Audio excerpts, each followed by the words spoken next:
দেখি নাই তোমারে কোনদিন, তবু আছো হৃদয়ে অমনি। দেখি নাই তোমারে কোনদিন, কোনদিন কোনদিন কোনদিন। হে নবী নবীজি আমার, তুমি আছো হৃদয়ের গভীরে, তুমি আছো হৃদয়ের গভীরে। ভুলবো তোমায় বলো কি করে। কোরআনের পথ যত খুঁজেছি, হে নবী তোমায় তত চিনেছি। কোরআনের পথ যত খুঁজেছি, হে নবী তোমায় তত চিনেছি। কোরআনই জানিয়েছে আমায়, ওয়ারাফা'না লাকা যিকরাক। হে নবী নবীজি আমার, তুমি আছো হৃদয়ের গভীরে। আল্লাহুম্মা সাল্লি আলা।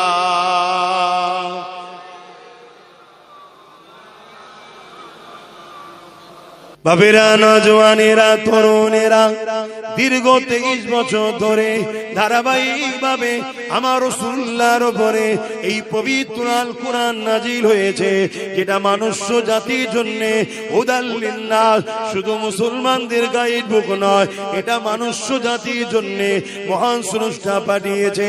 এই কোরআন যতটা মুসলমানদের গাইড বুক, এই কোরআন হলো হিন্দুদেরও গাইড বুক। সাগমন করে খ্রিস্টান, নাসারা, জৈন, বৌদ্ধ সমস্ত মানুষের জন্য মহান স্রষ্টা কোরআনকে পাঠিয়েছে। এই কোরআন হলো হুদাল লিন্নাস। এই কোরআন মানুষকে অন্যায় এবং সত্যের পার্থক্য বোঝায়। এই কোরআন মানুষকে ইহদিনাস সিরাতাল মুস্তাকিম, সঠিক সরল রাস্তা দেখায়। এই কোরআন মানুষকে নাজাতের রাস্তা দেখায়। এই কোরআন মানুষকে বিপদ থেকে বাঁচায়। এই কোরআন মানুষকে ন্যায় সত্য রাস্তা দেখায়।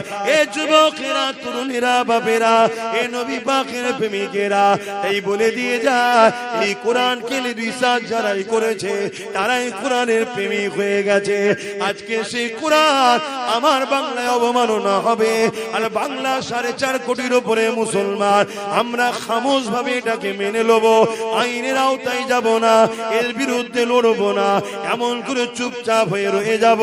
মনে রেখে দিও, আল্লাহর পক্ষ থেকে জালিমের উপরে তোমার আসবে, তোমার আমার উপরও কিন্তু শাস্তি আসবে। এই মনে রেখে দিও, যে সরকার বলেছিল বিজেপির হাত থেকে বাঁচার জন্য আমাকে সাপোর্ট করো, আজ যখন বিজেপির কোন নেতা ইসলামের উপরে আঘাত দেয়, কোরআনের উপরে মিথ্যাচার করে, তোমার আমার উচিত তো সেই সরকারকে চাপ দেওয়া, অবিলম্বে তুমি একে বন্দি করো। যদি না বন্দি করো, দ্বিতীয়বার আর তোমার কথাকে গুরুত্ব দেব না। ঠিক তো নাকি? এটাই তো সুযোগ। কিন্তু মনে হয় তোমাদের সাথ দেবে, হ্যাঁ? কিন্তু আমার একটা কথা মনে হয় কি জানেন, আমি বিগত দিন দেখেছি, খুব যখন চাপে পড়ে যায়, ধরতে যত না দেরি করে, জামিন হতে তাতে তাড়াতাড়ি হয়ে যায়। এরকম হালকা কেস দেওয়া ছেড়েও যায়। এই কথা বুঝে আসছে না? নাই? কিন্তু আমাদের ডিউটি আছে না নাই চাপ দিবা? হ্যাঁ, দিতে হয়।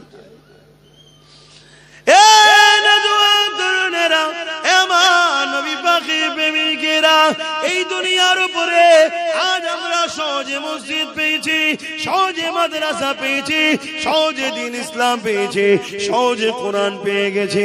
তাই আজকে আমাদের কোরআনের উপরে, দ্বীন ইসলামের উপরে, এমন করে মসজিদ মাদ্রাসার উপরে আমাদের অত না দরদ নাই।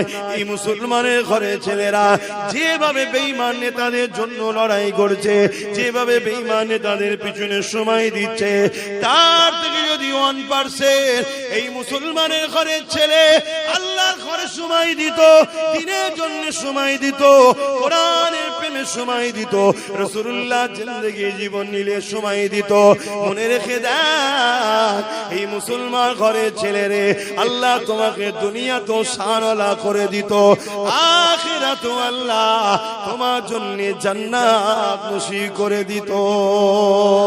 আর নবী ছেড়ে দিয়ে, আল্লাহ ছেড়ে দিয়ে, কোরআন ছেড়ে দিয়ে, দিন ছেড়ে দিয়ে যাদের পিছনে ঘুরে বেড়াচ্ছ তারা তোমাদেরকে চুষে চুষে চুষে তোমাদেরকে বঞ্চিত করতে করতে করতে এমন জায়গায় চলে গেছো, কেউ যদি মুসলমানকে আজকে দিনে কতল করে কালকে তাকে জামিন করিয়ে ফুলের মালা পরানো হবে। দেখলেন না কিছুদিন আগে এই কলকাতায় প্যাটিস বিক্রি করা লোকটাকে যারা মেরেছিল তাদেরকে জামিন করে নিয়ে যে শুভেন্দু মালা পরিয়েছে না পরায়নি, আবার ওই শুভেন্দু আন্দোলন করছে বাংলাদেশের ভাইয়ের পক্ষে থেকে। ভালো কথা, আমরাও আন্দোলন করেছি, আমরা বাংলাদেশ হাই কমিশনারকে লিখিত দিয়েছি শাস্তির জন্য, কেন মানুষ মানুষের পাশে দাঁড়াবে। কিন্তু তোর মতন তোকে মানায় এটা মানায়। এখানে আর একটা কথা মনে পড়েছে, একটু বলি নাকি, এগুলো জানিয়ে দেওয়া দরকার তো নাকি।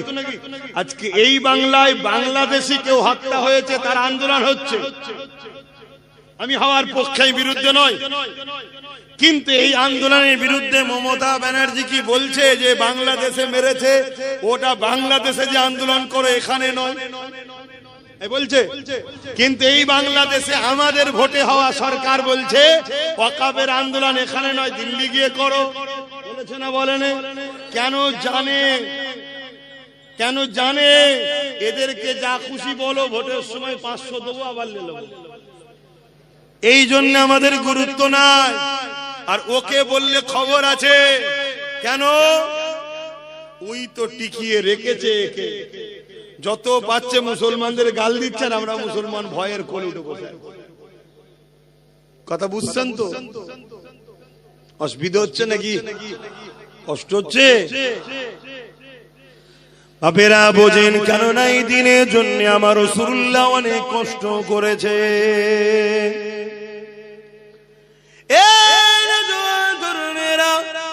আল্লাহ নবী যখন 1500 বছর আগে 570 খ্রিস্টাব্দে মক্কা জমিনে যখন নবী আমার আগমন করলে, আল্লাহ নবী বড় হতে লাগলে, বড় হয়ে দেখতে লাগলেন মক্কার পাপগুলো, নিজের মেয়েগুলোকে জেন্ত জেন্ত পুঁতে দিতে লেগেছে।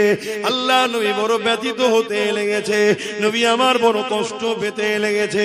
মক্কা জমিনে ছেলেরা নিজেদের মায়ের সঙ্গে নোংরা কাজ করতে লেগেছে। এ যুবকেরা, তরুণেরা, শাম থেকে শুরু করে, পারস্য থেকে শুরু করে, রোম থেকে শুরু করে এইভাবে নারীদেরকে অবজ্ঞা করা হতে লেগেছে। এইভাবে জমিনের উপরে সন্ত্রাসবাদীদের দাবদাবা বেজে গেছে, অন্যায় অত্যাচার স্টিম লড়া চলতে লেগেছে। এই দুনিয়ার গরিব দুঃখী অসহায়গুলো বাজারে আলু পটলের মতো বিক্রি হতে লেগেছে। যাদেরকে ধনীরা খরিদ করে নিয়ে যে তাদের উপরে অমানবিক অত্যাচার করছে, তাদেরকে হত্যা পর্যন্ত করতে লেগেছে। এই দৃশ্য দেখে আল্লাহ নবী বড় ব্যথিত হতে লাগলো। 40 বছর বয়স হয়ে গেল, আমার আল্লাহ পাক নবী পাকের উপরে ওহী নাজিল করে দিলে, নবী আমার দ্বীনের প্রচার শুরু করে দিলে, মানুষকে ন্যায়ের দিকে ডাকতে লাগলে, নারীদের অধিকারের জন্য কথা বলতে লাগলে, নারী হত্যা বন্ধ করার কথা বলতে লাগলে, গরিবদেরকে অধিকার দিবার কথা বলতে লাগলে। মানুষ কখনো মানুষের প্রভু হবে না, মানুষ কখনো মানুষের কিদদাতি হবে না, মানুষকে আজানের কথা আল্লাহ নবী বলতে লাগলে। এই জমিনের উপরে একদল লোক আছে, ক্ষমতার জোরে মানুষের প্রভু হয়ে থাকতে চায়। তারা দেখতে লেগেছে মুহাম্মদ রাসূলুল্লাহকে কি করে রুখা যায়। যদি না রুখা যায়, মুহাম্মদ রাসূল ইনসাফের কথা বলে, ইনসানিয়াতের কথা বলে, গরিবের পক্ষে কথা বলে, নারীর অধিকারের কথা বলে, মানবতার কথা বলে, মানুষ কখনো মানুষের কিদদাতি হবে না। এই কথা মুহাম্মদ রাসূল বলে, তাই তারা আমার নবী পাককে রোকার জন্য, এ যুবকেরা, তরুণেরা, আল্লাহ নবীর উপরে অনেক অত্যাচার করেছে। কাবার সামনে নবী দিনের মেসেজ দিচ্ছিল, আবু জেহেল এসে আমার নবী পাকের গায়ে হাত পর্যন্ত তুলে দিয়েছে। এ নবীর উম্মতেরা, একবারও কি তোমার দিল কাঁদে না? তোমার রাসূলের দ্বীনের জন্য তোমার কি মন একবারও কাঁদে না? যে রাসূলুল্লাহ তোমার আমার কাছে তিনটে জিনিস রেখে গেল। প্রথম নম্বর হলো কিতাবুল্লাহ, আল্লাহ পাকের কোরআন। দ্বিতীয় নম্বর হলো সুন্নাতে রাসূলি, আমি রাসূল আমার সুন্নাহ। তিন নম্বর হলো আহলে বাইতি, আমি নবী আমার খানদান। কিয়ামত পর্যন্ত এই তিনটেকে যারা মুহাব্বতের সঙ্গে মজবুত করে ধরবে, দুনিয়া তো অসুবিধা হবে না, আখিরাতেও চিন্তা থাকবে না।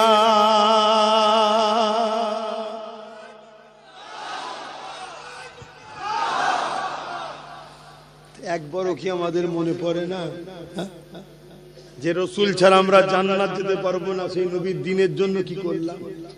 এর দলের জন্য, ওর দলের জন্য, তার দলের জন্য কি না করছি আমরা? আমার রাসূলের দ্বীনের জন্য কি করি?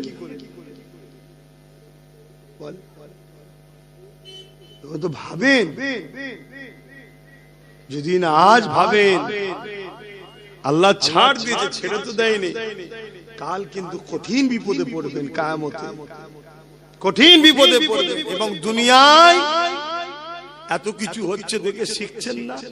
প্যালেস্তাইনে কি হলো, সুদানে কি হলো, ইরাকে কি হলো, লিবাননে কি হলো, চাসনিয়ায় কি হলো, বসনিয়ায় কি হলো, আমার দেশে কি হচ্ছে দেখছেন না?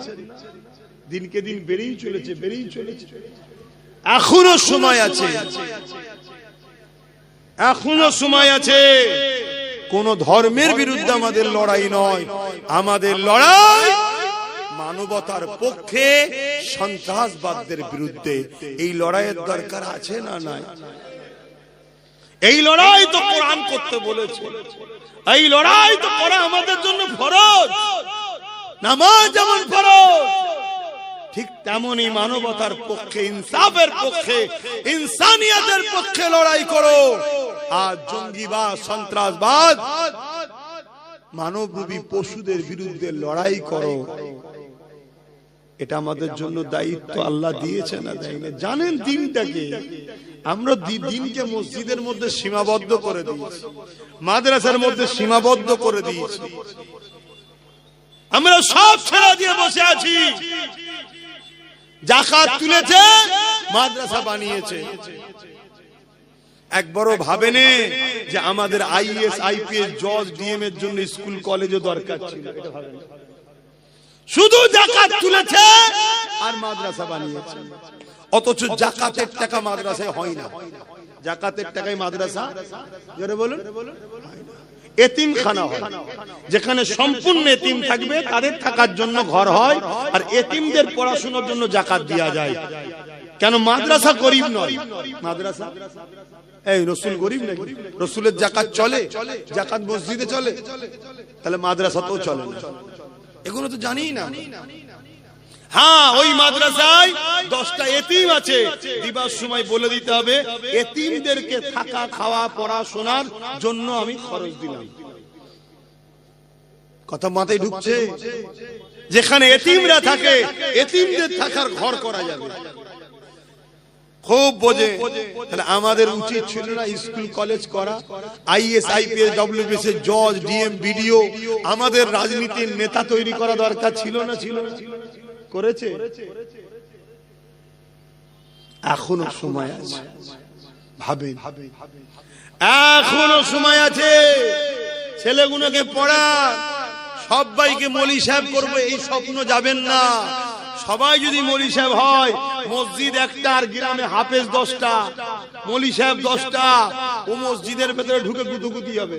যদি ঠিকও পড়ায় তাও লোক মারবে, কেন? ওকে তাড়াতে পারলে আমার চান্স। হাফেজ হওয়ার পরেও যদি তুরস্কের প্রেসিডেন্ট দেশ চালাতে পারে, তাহলে আমার বাচ্চাকে হাফেজ করব, আমার শখ করুন। কিন্তু পাশাপাশি কেন আমার বাচ্চাকে ডাক্তার বানাতে পারবো না? অপারেশন করার সময় কোরআন পড়বে, শুনছেন তো নাকি? কেন আমার বাচ্চাকে আইপিএস, আইএস, জজ, ডিএম, ভিডিও বানাতে পারবো না? আমার বাচ্চা ডিউটি করবে, কোরআন পড়বে। কথা কিছু মাথায় ঢুকছে না? ঢোকে না? আমাকে বেকার মনে হচ্ছে? বড্ড বেশি বকছি না? এই বছরটা বকে নিয়ে কি করবে? ভালো লাগছে? খুব ভয়ানক সময় আসছে, বিশাল যুদ্ধ হবে আগামী দিন। তোমাদের তো খেয়ালই নাই। তৈরি হচ্ছ কি গো? আমি ভয় খাওয়া ছেলে না, ক্যামেরার সামনেই বলছি, বিশাল বড় যুদ্ধ হবে। তৈরি হচ্ছ তোমরা? তৈরি হও, তৈরি হও। আর এই তৈরি হওয়াতে যা হতে হয় সব হতে হবে। কিন্তু একটা আমার পক্ষ থেকে দাওয়াত দিয়া রইল, সেটা হলো এটাই, ছেলেগুলোকে না খেয়ে হলো শিক্ষিত করো, আইএস, আইপিএস, জজ, ডিএম এর লাইনে ঢুকাও। বারবার বলে যাচ্ছি, এই যুদ্ধ কিন্তু বিরাট ভয়ানক যুদ্ধ হবে। ভাবো, যদি ভাবার হয় ভাবো, না ভাবার হয় তুমি তোমার ঘরে যেয়ে খাবে, আমি আমার ঘরে চলে যাচ্ছি। আল্লাহ ভরসা, দেখা যাক। কোন একটা জায়গায় কেউ বাপের মতো, কেউ ভাইয়ের মতো আপনারা, তাই বুঝাচ্ছি। দেখো না চারিদিকে কি হচ্ছে, খেয়াল করে দেখো। একটা লোক ইনসাফের জন্য কি ইনসাফ পাচ্ছে? যা দিন এই দুনিয়া জমিনে সাহাবা হুজুরদের থেকে নিয়ে, ইমাম মুস্তাহিদ ফুকাহা থেকে নিয়ে, এই জমিনের উপরে মানবতার পক্ষে, ইনসাফের পক্ষে, ইনসানিয়াতের পক্ষে, গরিব দুঃখীদের পক্ষে, এতিমদের পক্ষে, বিধবাদের পক্ষে এ নওজওয়ানেরা আমরা লড়াই করেছি। ততদিন এই জমিনের উপরে আল্লাহ আমাদেরকে ইজ্জতওয়ালা করে রেখেছিল। এই জমিনের উপরে আল্লাহ আমাদেরকে শানওয়ালা করে রেখেছিল। এই জমিনের উপরে আল্লাহ প্রতিনিধিত্ব আমাদেরকে দিয়েছিল। কিন্তু যেদিন থেকে আমরা কোরআনের বিরুদ্ধে চলে গিয়ে আমরাই বেইনসাফি করছি, আমরাই জালিমের দলে মিশে গেছি, আমরাই শারাফির দলে মিশে গেছি, আমরাই চরিত্রহীনদের সঙ্গে দল করছি, সেই দিন থেকে আল্লাহ ওই জালিম, চরিত্রহীন, সমাজ বিরোধী, নারী দেহ শোষণকারীদের আল্লাহ পাক আমাদেরকে তাদের পায়ে জুতো বানিয়ে দিয়েছে। দেখো আমাদের অবস্থা কোথায় এখন। কি গো শুনছেন? ঘুমিয়ে বললেন না, অসুবিধা হচ্ছে? তাহলে ভুলের মাসুল দেখুন আমাদের অবস্থা কি বলে। যাদের হয়ে চাটুকারিতা করছি তারাই আমাদের মসজিদের দুশমন, যাদের হয়ে বুথ দখল করেছি তারাই আমার অখাবের দুশমনদের সাথে হাত মিলিয়ে দিল। কি কথা মিলছে তো নাকি? যাদের হয়ে ভাই ভাই মারপিট করেছি, নিজের কওমের মেয়ের নামে, বেটির নামে, মায়ের নামে মিথ্যাচার ছড়িয়েছি, নিজের কওমের ভাইয়ের ঘর ভেঙেছি, নিজের কওমের ভাইয়ের দোকানকে নষ্ট করেছি, যে বেঈমান মুশরিকগুলোর জন্য আজকে দেখুন তারাই আমাদের দুশমন হয়ে দাঁড়িয়ে গেছে। আমরা জলসা করতে গেলে তারা বলে হবে না, আমরা আমার গ্রামে আমার পয়সায় কাজ করব বলবে হবে না, আমি আমার জায়গায় মসজিদকে বড় করব বলবে হবে না, আমি আমার পয়সায় মাদ্রাসা করব বলবে হবে না, আমি আমার পয়সায় দিন করব তাও বলবে হবে না। তোদের কমিটি কই? কমিটির ছেলে কই? কমিটি কই? এই লোকটা উঠলো কি করে?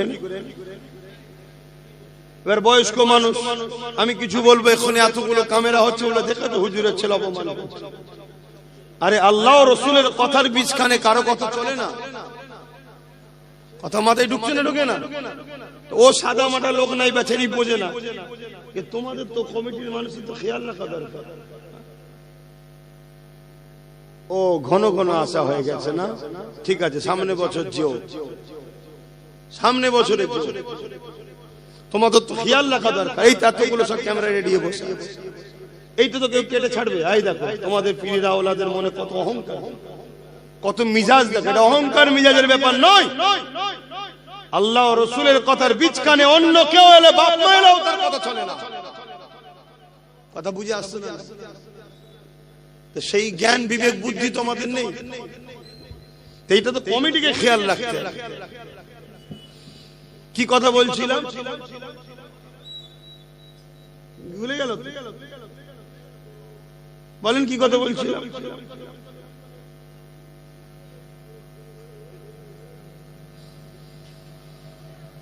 এইরকম আওয়াজের পিছনে ডিস্টার্ব হলে না আমার খেয়াল থাকবে না আপনাদের খেয়াল থাকবে।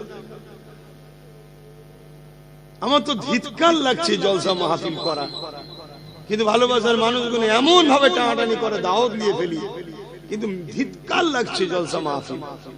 সেই মহব্বত নেই, সেই আদব নেই, সেই ভক্তি নেই।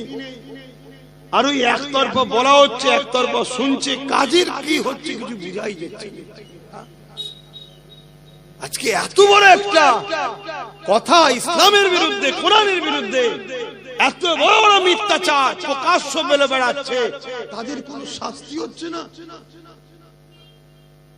তাহলে মুসলমান, কাল তোমাকে আমাকে যখন কতল করবে মনে হয় শাস্তি হবে?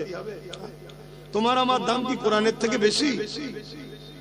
তোমার আমার দাম কি ইসলামের থেকে বেশি? তাহলে ইসলামের উপরে আঘাত দিয়ে, কোরআনের উপরে আঘাত দিয়ে যদি আসামিদের শাস্তি না হয়, তাহলে আফরাজ ও সানাউল থেকে শুরু করে যতজনকে হত্যা করেছে এদের আসামিদের বিচারের আশা করে, বা আবার নতুন করে যত মুসলমানকে মারবে বিচারের আশা করে কোনো লাভ আছে? আর এটাই আল্লাহর পক্ষ থেকে ফয়সালা। তোমাকে আমাকে মার হবে, জালিমদের দিয়ে মারাবে আল্লাহ। কেন? তুমি আমি আল্লাহ ও রাসূল ছেড়ে যাদের প্রাধান্য বেশি দেব, সূরা বাকারাতে আল্লাহ বলছে আমি আল্লাহ তাদের হাতেই তোমাদেরকে মিটাবো। আমার নওজওয়ানেরা, তরুণেরা, এই কোরআনকে নিয়ে যুগে যুগে হাজারো ষড়যন্ত্র হয়েছে। এই কোরআনকে ভুলবার করার জন্য পৃথিবীর জমিনে লক্ষ কোটি ডলার টাকা যুগে যুগে ধরে খরচ করে আসছে। কিন্তু মনে রাখবেন, এই কোরআনের কাছে সবাইকে মাথা নত করে দিতে হয়েছে। দুনিয়ার সব বিষয় যখন সবাই দরজা বন্ধ করে দেয়, নতুন নতুন মুসিবতের কোনো সমাধান খুঁজে পায় না, ওই জায়গায় কোরআন দুটো হাত তুলে বলতে লেগেছে, আসো আসো, প্রতিটা সমস্যার সমাধান একমাত্র দিতে পারে আমি কোরআন, আমি দিতে পারি। আমার দেশের হুকুমত নোটবন্দি করলো কি জন্য? সন্ত্রাস মুক্ত করবে বলে। পেরেছে? বলুন বলুন।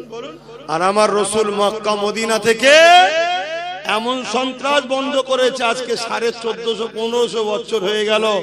মক্কা মদিনায় সন্ত্রাস তো দূরের কথা, আপনি যদি 1 কিলো সোনার একটা বাক্স বিস্কুট ওপেন যদি রাস্তায় ফেলেও রাখেন, 1 মাস পরেও যদি যান ওটাকে পাবেন। এ শুনছেন তো নাকি? এটা কোরআন দ্বারা সমাধান হয়েছে। আজকে যারা কোরআনের বিরোধী করছে, তাদের রাজত্বকালীন রেপ যেন পুরি মুরগির মতো হচ্ছে, প্রতিনিয়ত কন্টিনিউ রেপ হচ্ছে। অথচ কোরআন 1500 বছর আগে যে রাজ শিখিয়ে দিয়ে গেছে, সেই মক্কা মদিনাতে রেপ তো দূরের কথা, কোন নারীর দিকে কেউ বুড়াই নজরে তাকানো, ইফটিজিং করার এখনো পর্যন্ত কেউ সাহস পায়নি। বলুন সুবহানাল্লাহ। এটা কোরআনের মধ্যে শুনছে। এরা আবার কোরআনের সমালোচনা করছে। বাবেরা, নওজওয়ান, তরুণেরা, এ নবী পাকের প্রেমিকেরা, কোরআন শরীফকে যারা মুহাব্বত করে, ভালোবাসে, প্যার করে, কোরআনের পক্ষে যারা দাঁড়াবে, কিয়ামতের দিনে আল্লাহ পাক কোরআনকে সুন্দর করে সাজিয়ে দেবে, যেটা লৌহে মাহফুজে রয়েছে। ওই কোরআন কিয়ামতের দিনে আল্লাহ পাকের আরশে আজিমের নিচে এমন করে হাঁটাহাঁটি করতে থাকবে, আল্লাহ পাক তাকে কুদরতি ক্ষমতা দেবে। ওই সময় সে কোরআন আল্লাহ বলবে, আমার কালামুল্লাহ, আপনি থেকে আমার কাছে আজকে কিছু চান, ওই সময় কোরআন বলতে লাগবে, ও রব্বি আল্লাহ পাক, দুনিয়ায় যারা আমাকে সিনার মধ্যে রেখেছিল, মহব্বত করেছিল, পড়েছিল, চুমা দিয়েছিল, আদর করেছিল, আজকের কঠিন দিনেতে আমি আল্লাহ আপনার কাছে তাদের জন্য শাফাতের আশা করি। আল্লাহ নবী জানিয়ে দিলে ওই কিয়ামতের দিনে কোরআনের প্রেমিকদের ঘরে আল্লাহ কোরআনের ওসিলায় নাজাত দিয়ে দেবে। আরো জোরে বলুন সুবহান।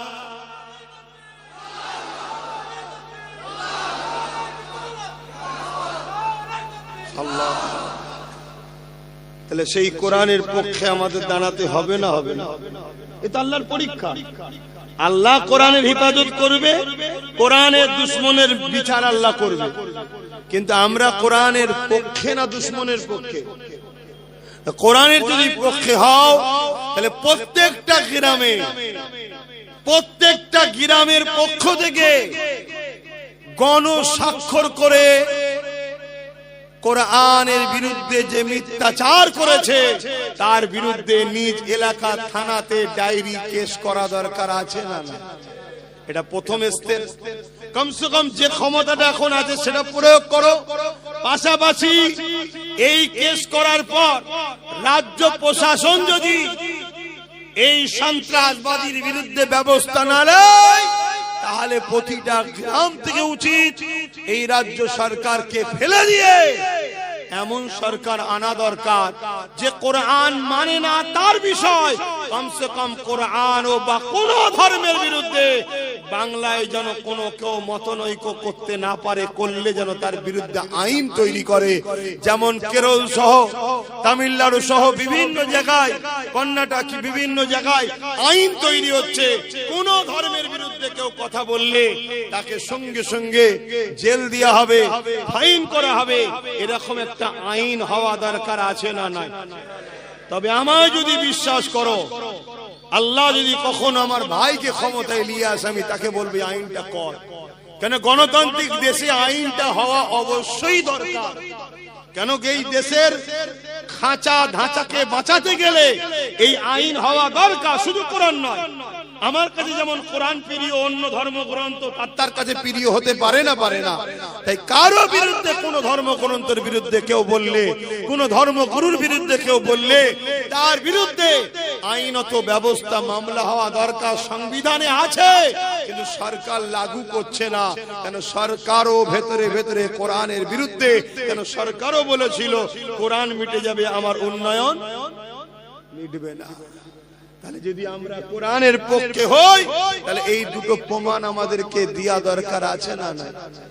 প্রথম কথা, প্রত্যেকটা গ্রামবাসী, গ্রামের মানুষ বসে হেডিং তৈরি করে, যে থানার অধ্যুষিত এলাকায় আপনারা আছেন, এবং গণস্বাক্ষর, হাজার হাজার মা বোনেদের স্বাক্ষর করে জমা দেন, এবং তাতে লেখা থাকবে অবিলম্বে যদি রাজ্য সরকার উপযুক্ত ব্যবস্থা না নেয়, তাহলে আমরা আগামী দিন ব্যবস্থা নিতে বাধ্য হব।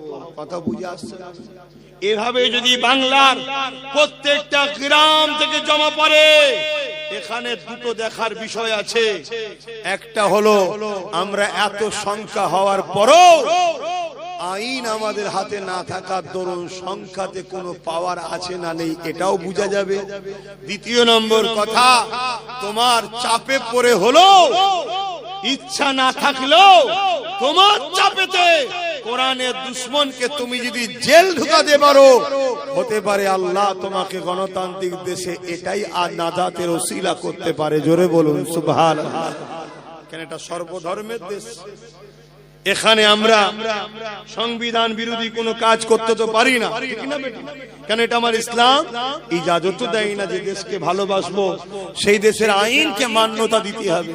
এটাকে মাথায় রাখা দরকার আছে। কিন্তু এটা না করে অনেক ছেলে আবার আছে, এটাকে নিয়ে দোষ করেছে একজন, আর এমন কোন কাজ করবে, সাজা ভোগ করবে নিরীহ লোক, ওটাও কিন্তু কোরআনের পক্ষে দাঁড়িয়ে কোরআনের বিরোধী করা হয়ে গেল। কারণ আল্লাহ পাকের কোরআন বলেছে, কেউ যদি একটা নির্দোষ মানুষের উপরে জুলুম করে, হত্যা করে, সে যেন পুরো মানুষ জাতিকে হত্যা করে দিল। আল্লাহ নবী কোরআন, আল্লাহ পাকের কোরআন আরো জানিয়েছে, কেউ যদি একটা মানুষকে সাহায্য করে, একটা মানুষের বিপদে সাথ দেয়, সে পুরো মানুষ জাতিকে বিপদ মুক্ত করে দিল। সেই কোরআন কখনো হিংসা ছড়াতে পারে? তাহলে উদ্দেশ্য কিছু আছে না? নাই। একটা চুক্তি হয়েছিল মক্কার মুসলমানদের সাথে, মক্কার মুশরিক জালিম অত্যাচারী শাসকদের সাথে। এটা যুদ্ধের চুক্তি, মনে রাখবেন। চুক্তি হয়েছিল। কি চুক্তি? শান্তি চুক্তি। সেই চুক্তিকে, অনেক বড় কথা, সেই চুক্তিকে যখন মক্কার ওই জালিম মুশরিক অত্যাচারী শাসক আবু জেল, উতবা, সাইবা, আবু লাহাব বাহিনীরা ভঙ্গ করে, যখন সেই চুক্তিকে ভঙ্গ করে মুসলমানদের হত্যা করে, জুলুম করে, অত্যাচার করে, তখন আল্লাহ পাক বললেন, তারা যখন শান্তি চুক্তি ভঙ্গ করে তোমার ভাইদের ঘরে মুসলমানদের উপরে, নিরীহ মানুষের উপরে জুলুম অত্যাচার করছে, এই যারা করছে এদের বিরুদ্ধে তোমাদেরকে লড়াই করার ইজাজত দিলাম।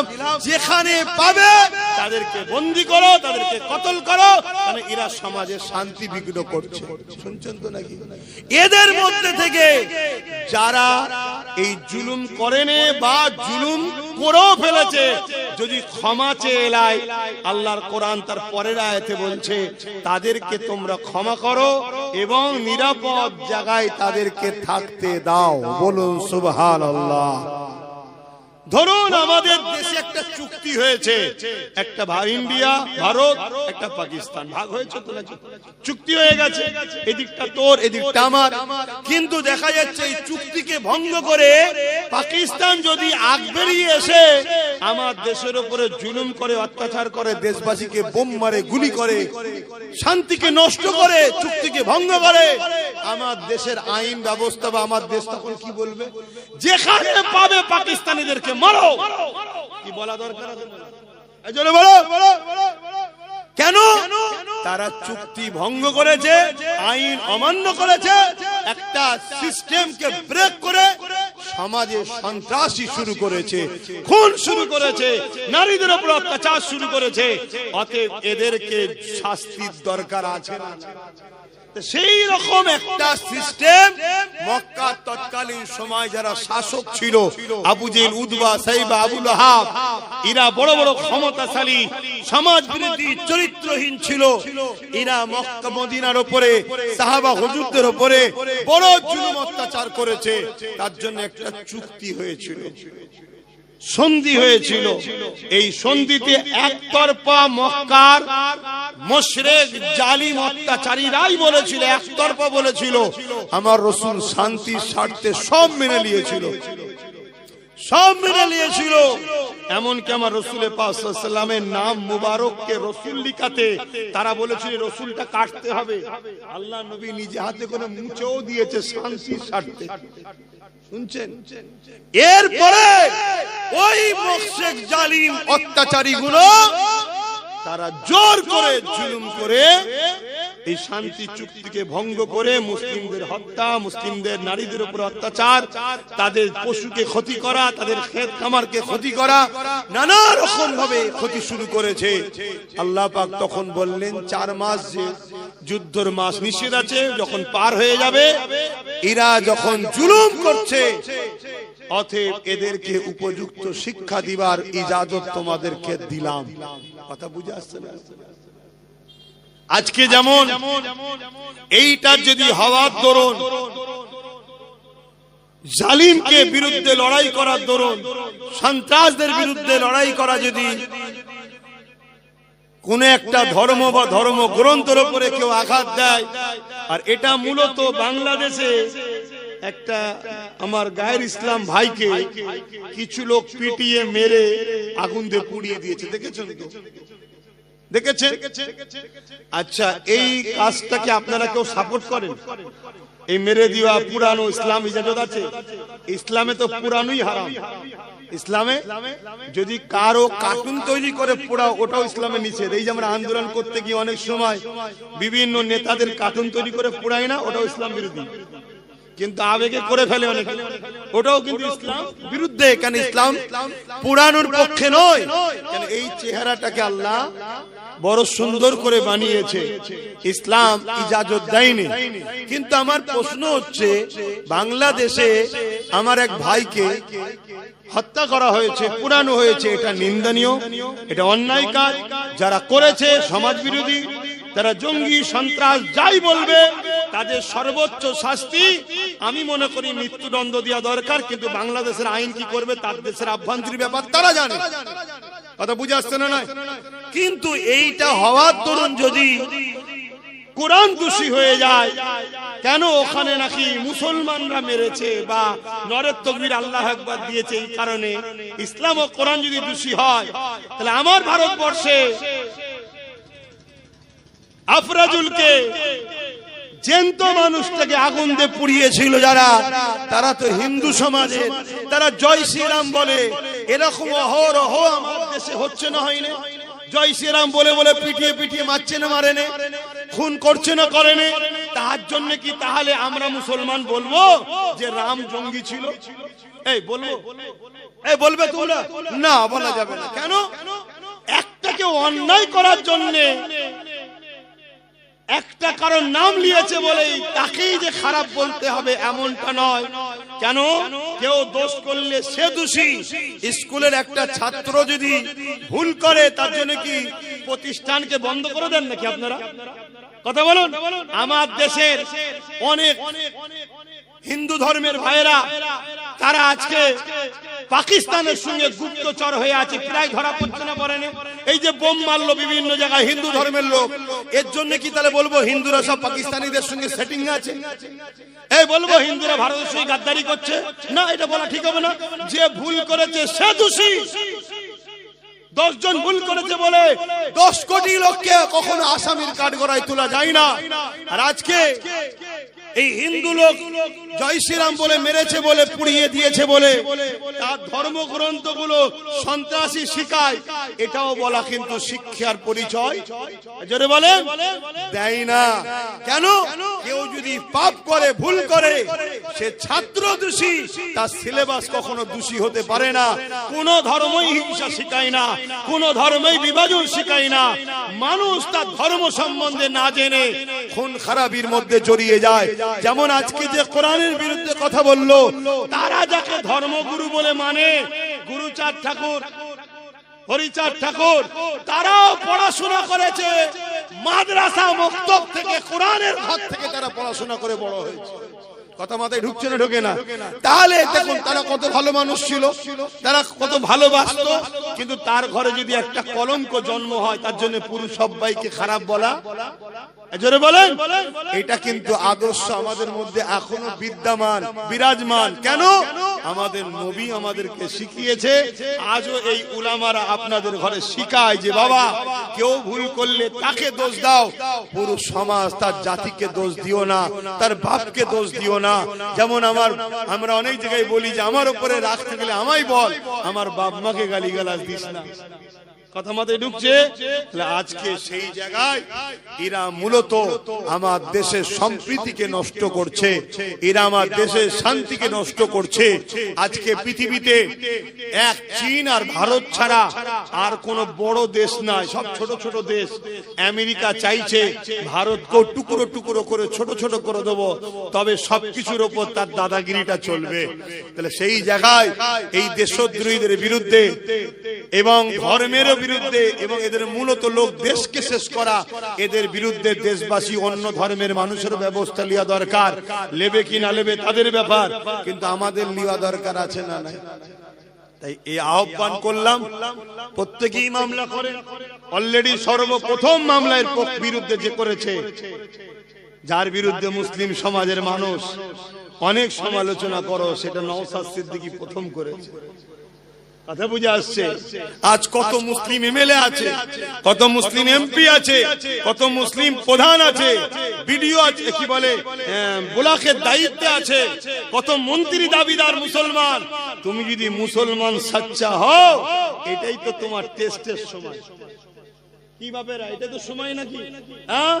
কিন্তু এখানে তুমি কেস করবে না, তাহলে জানতে হবে তুমি সেজে আছো মুসলমান।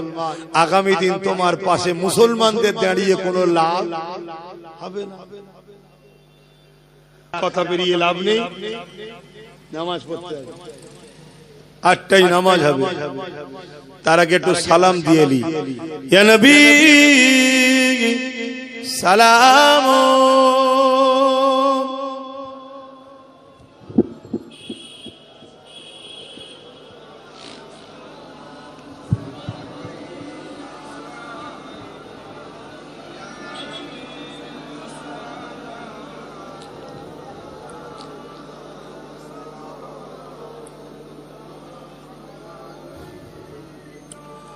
طلع البدر علينا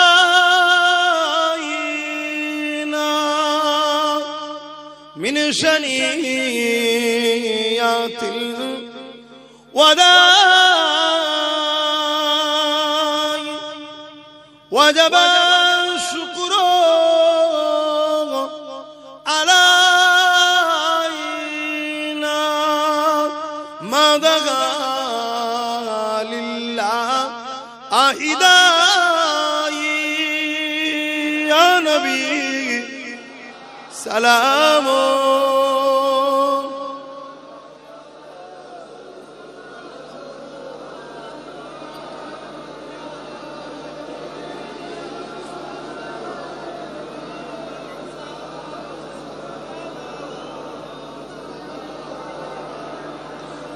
জিবরাইল দিলে এজে আওয়াজ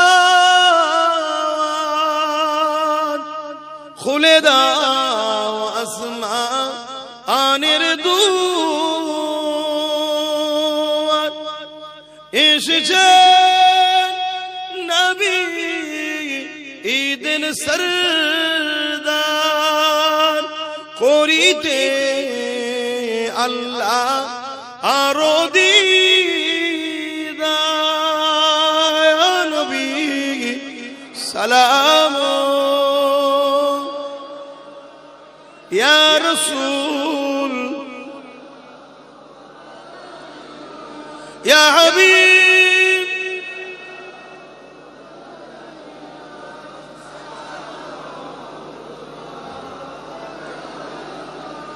পড়িল আল্লাহ আরো বাণী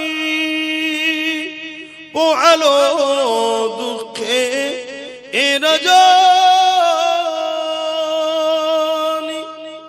হইল জগৎ অনুরানী আমিনার নয়নের মনি ইয়া নবী সালাম ইয়া রাসূল ইয়া হাবিব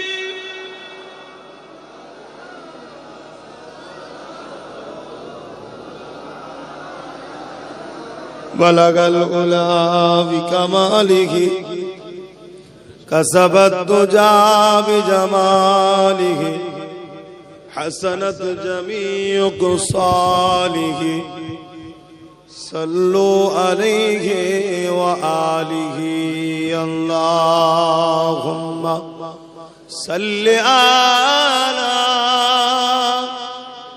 سيدنا مولانا محمد وعلى آله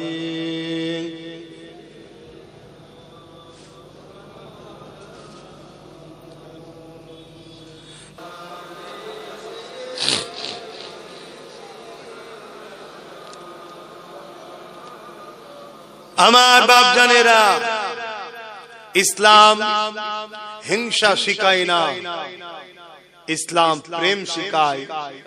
তবে ইসলাম জালিমদের বিরুদ্ধে, গাদ্দারদের বিরুদ্ধে, চরিত্রহীনদের বিরুদ্ধে, নারী অত্যাচারীদের বিরুদ্ধে, সমাজ বিরোধী, সভ্যতা বিরোধী, এক কথায় ইনসানের যে ইনসানিয়াতটা যখন শেষ হয়ে যায় তাদের বিরুদ্ধে কিন্তু ইসলাম যুদ্ধ লড়াই করতে হুকুম দিয়েছে।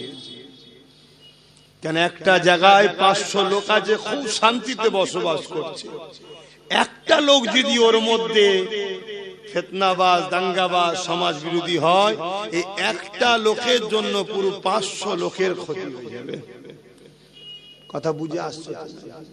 শরীরের একটা আগুলে এমন কঠিন পচা বিমার লেগেছে, যদি এই আগুনের ময়া করেন আপনার জান চলে যাবে। বুদ্ধিমান তো সে যে নিজে থেকেই ডাক্তারকে যে বলবে আমার আগুলটা কেটে তা মানুষের মধ্যে এমন কিছু মানুষ পচা ব্যাধির মতো আছে, একটা মানুষের জন্য পুরো সমাজ আজকে সম্প্রীতি, ভ্রাতৃত্ব, মানব বন্ধন, ঐক্য নষ্ট হয়। ইসলাম বলছে এরকম মানুষগুলোকে তোমরা ট্রিটমেন্ট করতে পারো। কথা বুঝে আসছে? কিন্তু আবার ইসলাম বলছে যে দেশে বসবাস করো, তোমার মাতৃভূমিকে ভালোবাসো, মাতৃভূমির আইন ব্যবস্থাকে যথাযথ মর্যাদা দাও। তাই আমার দেশের আইন ব্যবস্থাকে আমরা সম্মান মর্যাদা দিয়ে আমাদের উচিত যারা আইনের রক্ষক তাদেরকে জানানো। তারা যদি না ব্যবস্থা নেয় তাহলে বুঝতে হবে আইনের রক্ষক যারা সরকারে বসে আছে তারাও ইসলামের বিরুদ্ধেই চলে গেছে। তখন আমাদের নিজেদের ঘরে চেষ্টা করে নিজেদের ক্ষমতা তৈরি করে নিতে হবে। কি গো, আমার কথায় একমত হতে পারছেন তো? একটু আল্লাহর ঘরে বসেই সাক্ষী দেন, পারছেন তো নাকি একমত হতে? হাত লম্বা করে তুলবেন যারা একমত হতে পারে, আমি জোর করছি না। একমত হতে পারছেন তো? তাই আমার শেষ কথা, এই যে মসজিদ, একটা কত সুন্দর মসজিদ, একদম দুদিকে রাস্তার ধারে। এই মসজিদে আগামী দিন আজান হোক, মসজিদটা থাকে, এটা চান তো নাকি? যদি চান তাহলে এই মসজিদ যেমন তৈরি করেছেন এই মসজিদের পাহারাদারকেও তৈরি করুন। আজকে ওয়াকাফ কালা কানুনের নামে পুরো দেশ জুড়ে ইসলাম পেহচান মসজিদ মাদ্রাসাকে মিটাবার পরিকল্পনা হচ্ছে না হয়? এই জায়গায় বিজেপি সরকার মসজিদ মাদ্রাসা কোরআন দিনের পক্ষে না বিরুদ্ধে? আওয়াজ দে বলুন, বিরুদ্ধে। জালিম না জালিম নয়? বলুন, জালিম। আমার রাজ্য সরকার কেন্দ্র সরকারের আইনকে মেনেছে না মানেনি? এরা দুজন এক হলো না? হলো না? এরা দুজনেই মসজিদ মাদ্রাসা কোরআনের পক্ষে না বিরুদ্ধে? বিরুদ্ধে। সেই জায়গায় নবী বংশের ছেলে নওশাদ কোরআনের পক্ষে, দিনের পক্ষে, মসজিদ মাদ্রাসার পক্ষে না বিরুদ্ধে? যদি পক্ষে না হতো তো সুপ্রিম কোর্টে কেস করে লড়ছে কেন এখন? আজও যে মসজিদ মাদ্রাসা, ঈদগাহ, কবরস্থান গুলো দাঁড়িয়ে আছে, ওটা নওশাদের মামলাতে এখনো চলছে। তাই আপনাদের উচিত হবে একজন ধর্মগুরু হিসাবে, এটা কোনো অন্যদিকে নিলে হবে না, এটা ধর্মগুরু হিসাবে আমার ভালোবাসার মসজিদের পক্ষে যে দাঁড়াবে তার পাশে আমাদের দাঁড়ানো দরকার আছে না? না। তাই নওশাদের হাতকে শক্ত করার আহ্বান আপনাদেরকে জানালাম। আর এরা দুজন যে মসজিদ মাদ্রাসার বিরোধী করছে, এদেরকে ধ্বংস করার জন্য ওসিলা হিসাবে আপনাদেরকে ঐক্যবদ্ধ হওয়ার আহ্বানও করলাম। এটা করার অধিকার আছে না? ভাবছেন না তো হুজুর আবার এইসব রাজনীতির কথা কেন বললো রে বাবা? এটা ভাবছেন না? নবী দিবসের মেম্বারে ইসলাম বিদ্বেষীদের নিয়ে এসে, রাজনীতির নেতাকে নিয়ে এসে, তখন রাজনীতি হয় না? ইফতার পার্টির নামে আমার ধর্মের একটা বৃহত্তম ফরজ কলেমা, নামাজ, রোজা, 3 নম্বরে যেটা আছে, সেই ইফতার পার্টির নামে গপ গপ করে সারাদিন গিলেছে যেগুলো, সেগুলোকে নিয়ে এসে কি রাজনীতি নয়? ঈদগাহ কোথায়? ঈদগাহ, এটা ঈদগাহ নাকি? এই ঈদগায় যখন ঈদের নামাজ হয়, মা বোনেরা আসে, আমার ধর্মের ঈদের নামাজে আমার মুসলিম মেয়ে আসতে পারে না। কলকাতায় ঈদের নামাজে রাজ্য সরকারকে নিজে রাজনীতি নয়? কোটি কোটি টাকা আমার তোমার ট্যাক্সের টাকায় দীঘাতে মন্দির করা এটা ধর্ম নামে রাজনীতি নয় কি গো? এই আজকে নিউ টাউনে 1100 কোটি টাকা আমার তোমার টাকা, জনগণের টাকা, দেশবাসীর টাকা, বাংলার মানুষের ট্যাক্সের টাকা জায়গা ধর্মের স্থানের জন্য দিয়ে দিল। অপরদিকে ওই নিউ টাউনে তোমার আমার গাটের পয়সায় মসজিদের টাকাকে জোর করে দখল করে রাজ্য সরকার হিটকোকে দিয়ে দিচ্ছে। তাহলে এরা মসজিদের দুশমন নয়? এরপরও যদি কোনো মুসলমান এদেরকে শক্তিশালী করে তার ঈমান থাকবে? একটু ভাব, পাওয়ার তৈরি করে। আগামী দিন বড় ভয়ানক। মৌলানা দরকার, ইমাম দরকার, ইমাম দরকার, কিন্তু ইমামের ফু দিয়াতে কেস হয় না। আর হুজুরের পানি পড়াতে তোমার জেল থেকে বেরিয়েও যাবে না। বার করার জন্য লোক দরকার, এটাও দরকার, ওটাও দরকার, দাওয়াও দরকার, দোয়াও দরকার। কি দাওয়াও দরকার, দোয়াও দরকার। আমরা নাই দোয়া করলাম, হুজুর মুলি সাহেব মিলে দোয়া করছি, কিন্তু দাওয়াটা কে দেবে? তা নওশাদের সাথে যদি আরো গোটা 30 যদি শক্তিশালী হবে না কমবে? এটা ভাববে। যাক, আমি আর কথা বাড়াচ্ছি না, নামাজ পড়তে হবে। আমার মুরব্বী আব্বা জানগুলো রয়েছেন, আমার কথাতে কেউ কষ্ট পেলেন না তো? আমার পর্দার আড়ালে মা গুলো শুনছেন, 1000-1200 টাকায় বিক্রি হয়ে যাবেন না। ওই কিছুদিন আগে বিহারে ভোট হয়ে গেল, আমার অনেক মা বোনেরা নেচেছিল বিজেপির মিটিং এ গিয়ে, খুব নেচেছে। একটা হাত মাথায়, একটা হাত কোমরে দিয়ে খুব নাচছে। 10,000 টাকা দিয়েছে। কত? 10,000 টাকা। খুব নেচে। কিছুদিন পরে আবার দেখছি ফটোতে কাঁদছে। মিডিয়া জিজ্ঞেস করছে কি হয়েছে? তারা হিন্দিতে বলছে, अरे भाजपा 10,000 रुपया दिए थे, हम तो जाके वोट दे दिए है बीजेपी सरकार को, तभी बीजेपी का गवर्नमेंट हुआ, गवर्नमेंट होके हमारा ही घर तोड़ रहे। 10,000 টাকা ले আমরা বিজেপি কে ভোট দিয়েছি, বিজেপি ক্ষমতায় এসে এখন আমাদেরই ঘর ভেঙে তুলে দিচ্ছে। কথা কিছু মাথায় ঢুকছে? তাহলে আজকে ওই 1,000-1,500 যদি আমার মা বোন যায়, কাল যখন ঘর ভেঙে দিয়ে বাচ্চাকে কোলে নিয়ে রাস্তায় লাইন দিয়ে শীতের সময় কাঁদতে যাবেন মা বোনেরা, তখন আমাদের কিছু করার থাকবে না। মুরগি আমরা পুষি, চাল খাওয়াই, কেন? কুটুম আসলে জবাই করে খাওয়াবো তাই। কথা মুজে ঢুকছে? 1000-1000 কোটি টাকা খরচ করবে, কিন্তু পরবর্তীতে তুমি টিকে থাকার জন্য তোমার হাতে লাঠি আছে তো, পাওয়ার আছে তো, না বিপদে পড়ে যাবে। ডিফেন্স করবে কে? ভাবো। তো সেই জায়গায় আমি আপনাদের ভালোবাসি, আপনাদেরই ছেলে, আপনাদেরই ভাই, আপনাদের পীরের আওলাদ। আমার দায়িত্ব আছে বলা। জোর করছি কি কাউকে?